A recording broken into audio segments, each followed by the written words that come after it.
Good morning and welcome to 365 Days of Amazing Stories with Theo Mayer. Here we are on day 287, and I'm continuing stories from my life as a steward. It's Saturday, and I believe it's week 41. So I've been talking about volunteering quite a bit in my recent posts on Saturdays, and also working with the laws of nature, careening boats, and just using nature's advantage to do what we need to do. And the one other concept I'd like to hit upon at this point is Dharma. The word Dharma is Indian, and what does it mean? It means doing what is in your innate nature to do. And if one is performing one's Dharma, one should naturally be happy because it's what is within you to do. When we orient ourselves to making money, it's not necessarily our Dharma, the way we go about doing that. And so often there's great lack of fulfillment that a person experiences when they are off doing a job that they don't necessarily like, but they're making money in the process of doing it. Really doesn't lead to a lot of happiness.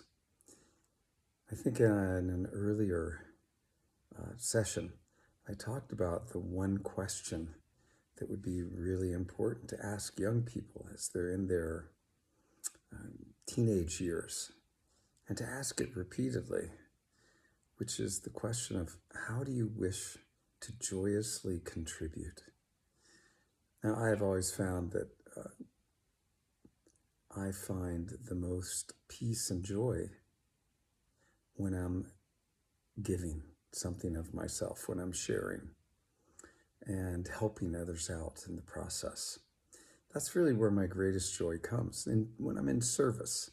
And so in what way can we be of service to our community in a joyous way? And that, I believe, is Dharma. If you look deeply within to see what it is that truly makes you happy, I think you'll probably find that it is serving your community in some way or another. It's not making a lot of money and pleasing yourself. That's a lonely endeavor. But sharing, contributing, that tends to involve others and is generally something that brings joy. So Dharma, when I think back to the things that I've done, it's just been a wild kind of ride of different things. And was it my Dharma to do all these different things? Well, maybe. Maybe it was my Dharma to try to work toward all the skills necessary to live in a way that's in harmony with nature. That's what I feel like is my truest nature, is to live in such a way that my impact on the world is slight. It's not a huge impact. And so, I've spent years and years gleaning skills so that I might do that. And what were the things that I did? Spent a lot of times on farms and ranches, learning, contributing, not making a lot of money in the process, but learning how to take care of animals, milk a cow, take care of chickens, even take care of chickens by chopping their heads off and making them ready to be eaten. Feeding animals, make sure they're properly nourished, taking care of animals if they're hurt and sick. Learning to grow food of all varieties, from vegetables to fruit trees, to vines, to weeds, nourishing certain wild species as well in order to nourish ourselves. So there was that. And I took great joy in that because a lot of it was really immensely fun. For instance, riding horses to take care of cattle and sheep. That was a beautiful thing to do. Then there was also this innate curiosity to understand the world and the natural world especially, to be close to the wilds, to understand amphibians and reptiles and birds and mammals, to watch them in their natural state. That brought me great joy. And then what brought me joy was to share that with young people and older people as well. To take people out into the wilds and allow them to see for themselves these beautiful creatures that we share the planet with. It was interesting to me.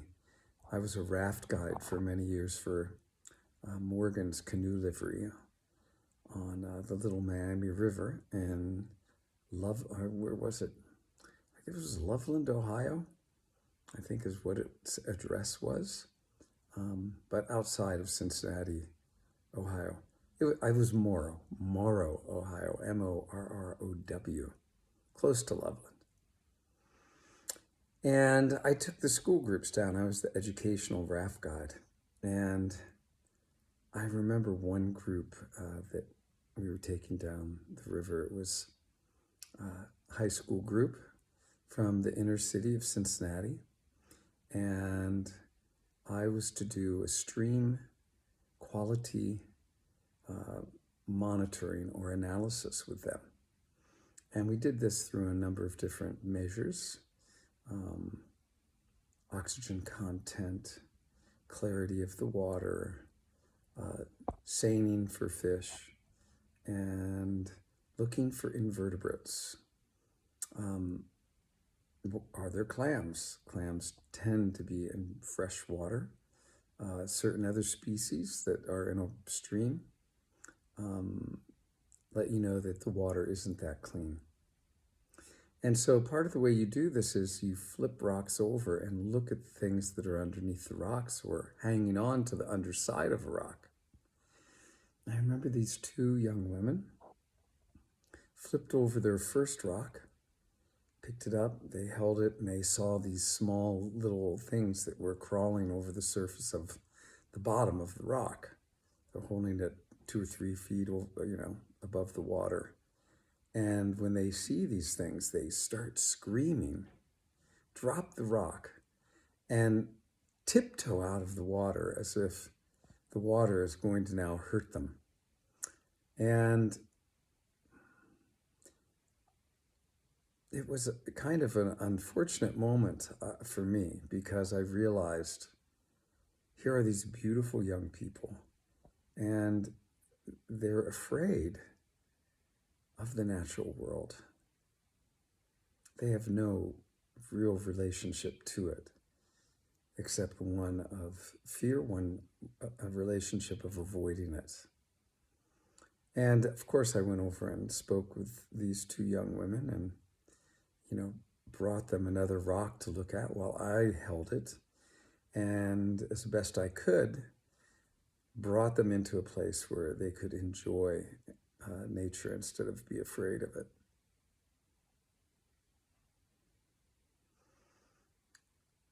Most of the time when I took people down the river, sharing the beauty of nature was a wonderful thing. People enjoyed jumping in the water. Those women did not want to get back into the water after that. Of course, they had to in order to finish the trip and to get in the raft. You have to wade into the water a little bit. But you could tell that instead of it being a moment of connection, it was more a moment of detachment and fear that took place for them.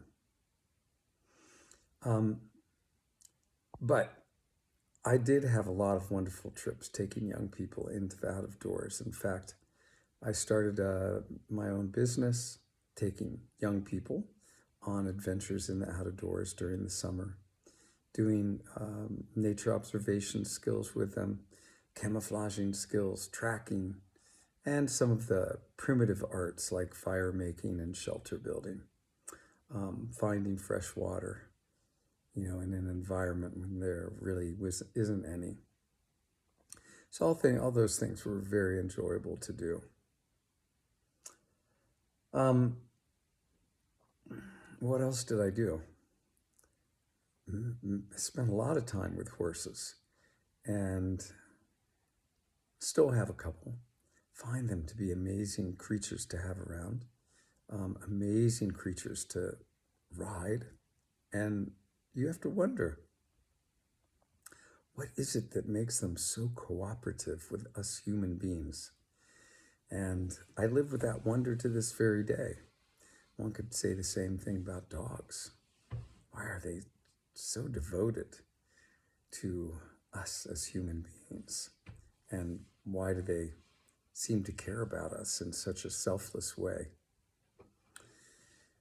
That is an incredible thing, to think about being selfless, not worrying about the individual self so much, and worrying or thinking about, being concerned with, compassionate with, taking care of all that is around us. In the process, I do think we take care of ourselves as well.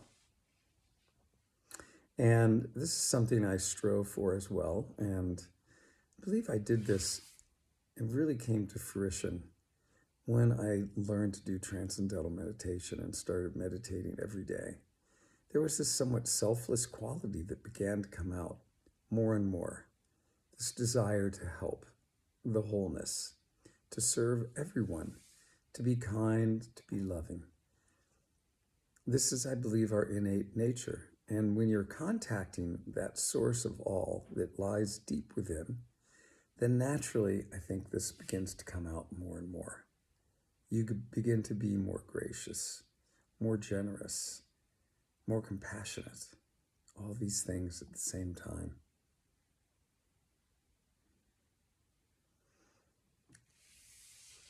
Diving within. Stewardship. If you're going to be a steward, you have to take care of yourself.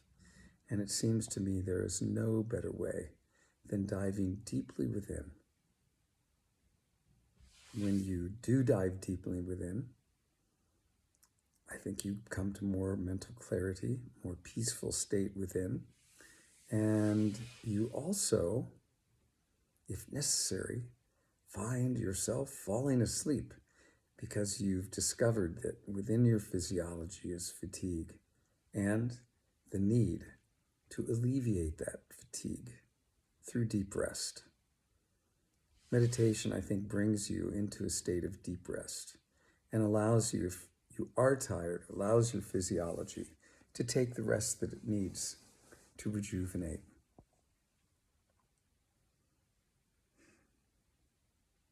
So, maybe I'll leave it there.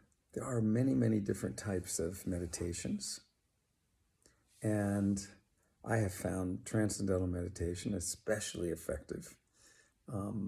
Once I learned that, I didn't look any further for anything else because it allowed me to transcend thought.